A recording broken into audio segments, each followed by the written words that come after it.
sinasabi ng ibang mga nagtatanggol kay Justice Leone na talagang taas ang respeto natin sa kanya. Medyo na-encounter naman natin yan before, no? Especially during the time of the Bangsamoro peace process. Okay? So, mataas ang tingin natin niya kay Justice Leone. And ang nuance reading ng ilan sa mga kakilala natin ay baka inform yung ponensya na ito nung kanyang mismong karanasan doon sa nagbalak na i-impeach siya, di ba? Sino pa may pakana nun? Si Larry Gadon, no? Alam ko, nagkasagutan pa kami na Gadon dati sa ANC. Dahil sabi ko, bakit ba pinipilit yung impeach to? Di ba? Kakatapos nyo lang ipatanggal si Lourdes Sereno, eh. Di ba? Ganyan. Nagkasagutan kami rin, eh. Ang point ko lang dito, dito sa mga nagtatanggol kay Justice Leone, at wala namang, at least ako sa mga discussions I'm having with people, hindi man pinag-uusapan yung corruption whatever, di ba?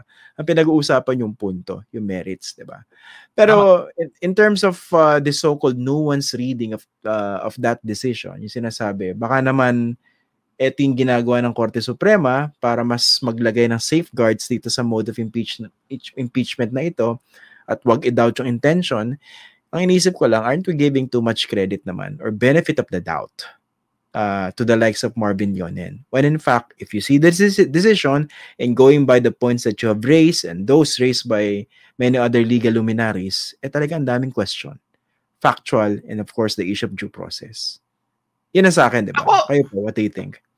Hindi, ako, kung pag-uusapan natin yung desisyon, ako, gaya sabi mo, matagal ko na rin kilala si Justice Leone. At ako, personally, mataas ang respeto ko sa kanya, mataas ang tiwala ko sa integrity niya. So I don't think may iba pang personal angle dito, 'di ba? So kasi ako, yun kasi napaka-reckless na hirit ng ibang tao naman, 'di ba? Oo.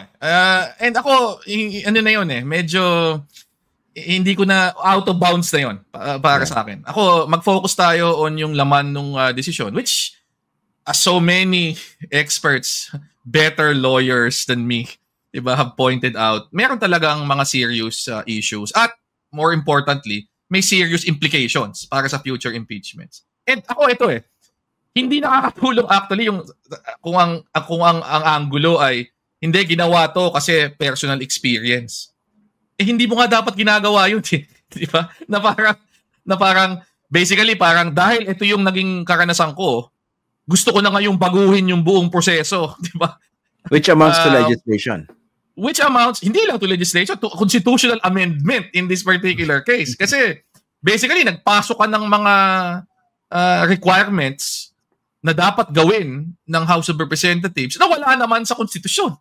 Di ba? Yun yung punto. Kasi ang isang hindi natin kailangan kalimutan dito, this is not the first time na yung Supreme Court ay nag-rule on impeachment. And in all previous cases, Francisco versus House of Representatives, Gutierrez, hindi ako yon, si Merceditas, hindi ko din kamag-anak. Okay.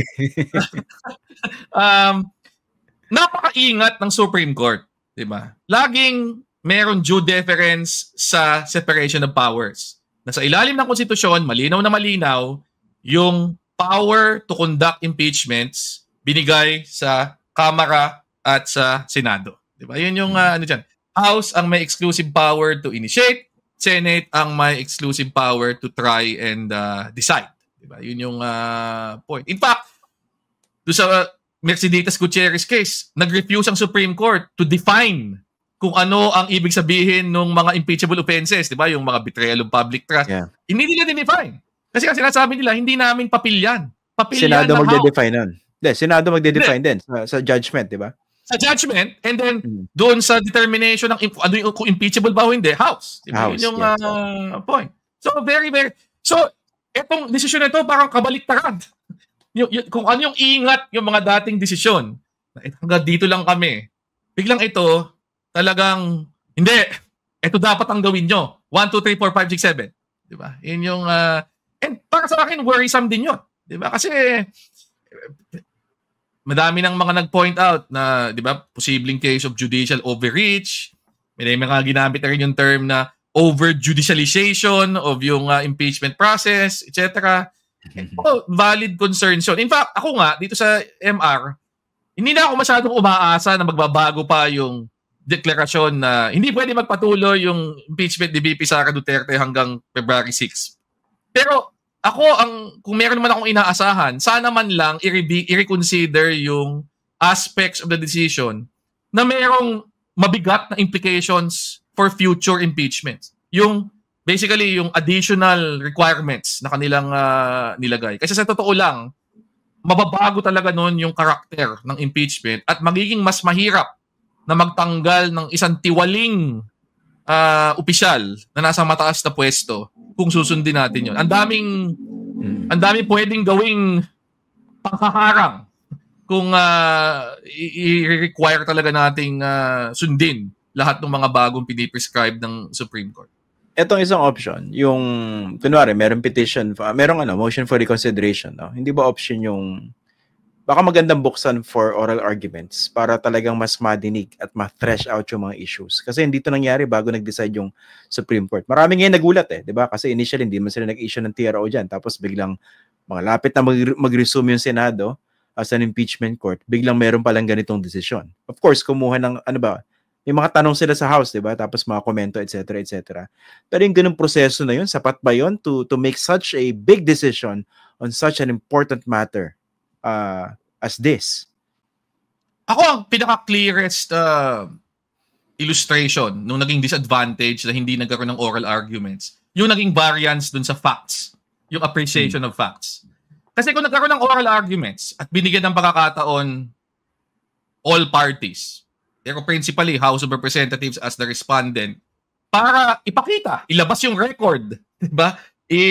I-put on record ano ba talaga yung naging sequence of events doon sa plenaryo ng February 5. Paano dinispose yung first 3 complaints, ano naging botohan on the 4th complaint, etc. Tingin ko, magiging mas malinaw sana yung batayan ng desisyon.